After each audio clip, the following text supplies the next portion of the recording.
Oi, gente, bom dia. Eu sou Gabriele Sampaio, sou acadêmica de medicina do 11º período da Universidade de Itaúna. Eu vou apresentar um trabalho sobre revisão de literatura da abordagem individualizada no tratamento do câncer de mama.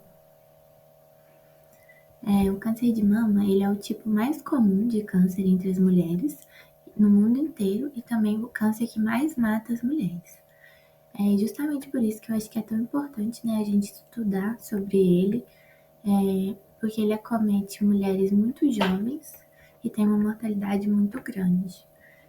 Mas a gente já conhece, né? O rastreio que é feito com a mamografia, as campanhas de rastreio, os fatores de risco, a história familiar, né?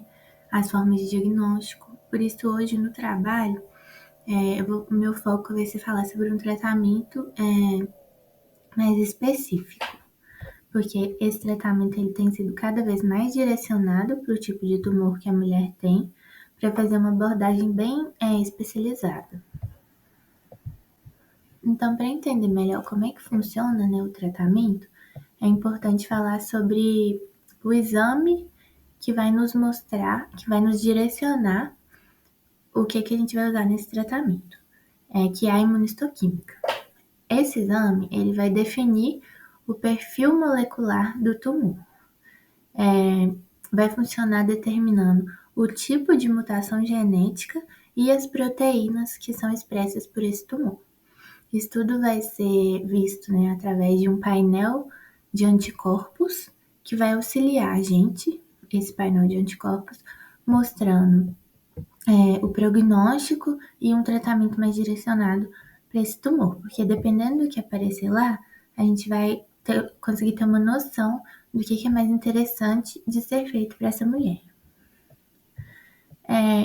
O painel de anticorpos do câncer de mama, ele pode expressar o receptor de estrogênio, o receptor de progesterona, o receptor 2 do fator de crescimento epidérmico humano, que a gente chama de HER2, e a proteína K67. Aí, a partir dessa informação que a gente consegue, a partir da imunistoquímica, a gente vai conseguir quantificar o quanto de que está expressando dessas coisas que eu já citei. Então, quando a gente consegue entender, né, esses marcadores, a gente consegue entender quais são os subtipos moleculares do câncer de mama. E a partir daí, direcionar o tratamento. Só é importante falar que o câncer de mama é um assunto muito amplo, né? E existem vários tratamentos, começando pela cirurgia, né? A mastectomia, que pode ser total ou não, associado ou não com a radioterapia, com a quimioterapia. Então, existem, assim, tratamentos mais generalizados, mas também a gente vai focar aqui hoje em falar desse tratamento individualizado, né? Mais direcionado através da imunistoquímica. Então, como é que a gente vai fazer a classificação molecular dos tumores de mama? Então, o primeiro subtipo que existe é o luminal A, como vocês podem ver aí na imagem. Ele representa cerca de 60% dos carcinomas de mama e tem um melhor prognóstico. Na imunistoquímica, ele vai ser positivo para receptor de estrogênio, para o receptor de progesterona e vai ser negativo para o HER2. E o KI67 vai ser menor que 14%. Esse KI67, ele ajuda a gente a entender um pouquinho sobre o prognóstico da doença. Então, quanto menos ele é expresso, melhor é o prognóstico. Esse tumor luminal A, ele é um tumor de baixo grau histológico e ele responde bem a terapias hormonais, como por exemplo o tamoxifeno, que é bem popular, né? E inibidores da aromatase. Em relação ao tratamento,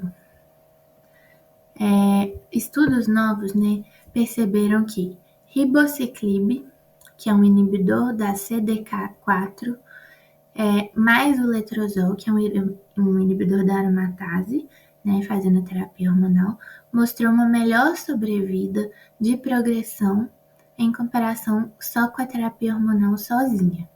em mulheres na pré-menopausa. Então, essa é uma atualização relacionada ao subtipo luminal A. Outro subtipo que a gente tem é o luminal B, né?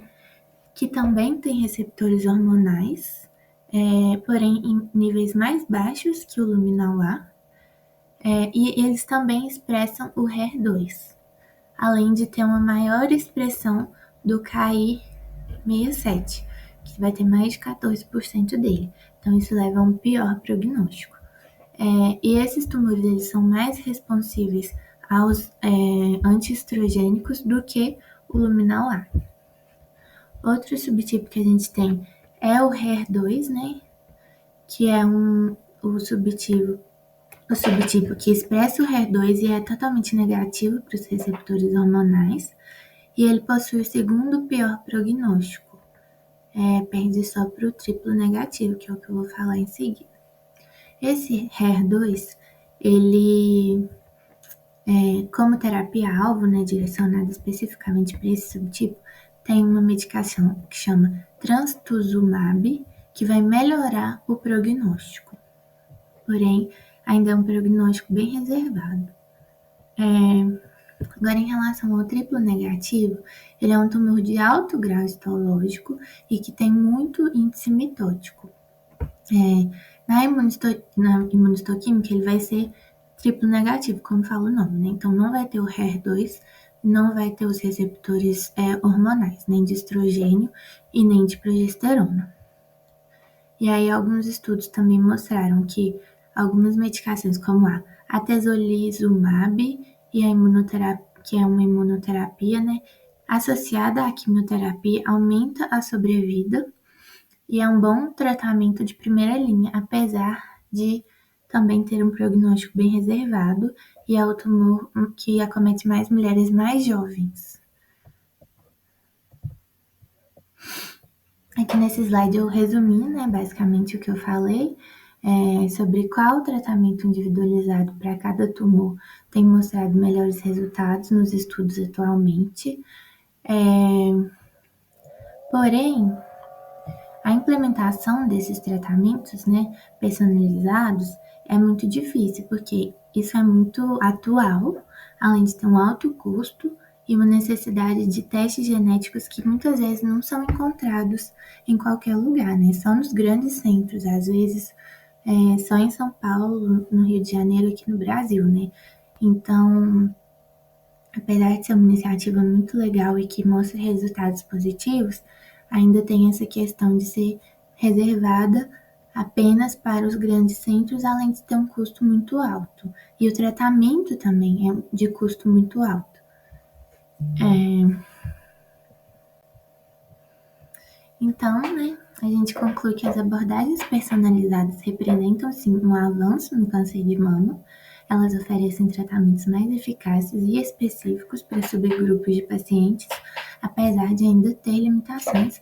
É importante que essas pesquisas continuem, para que o acesso a essas terapias inovadoras se amplie e os desfechos para todos os pacientes com câncer de mama melhorem. Muito obrigada. Essas são as minhas referências.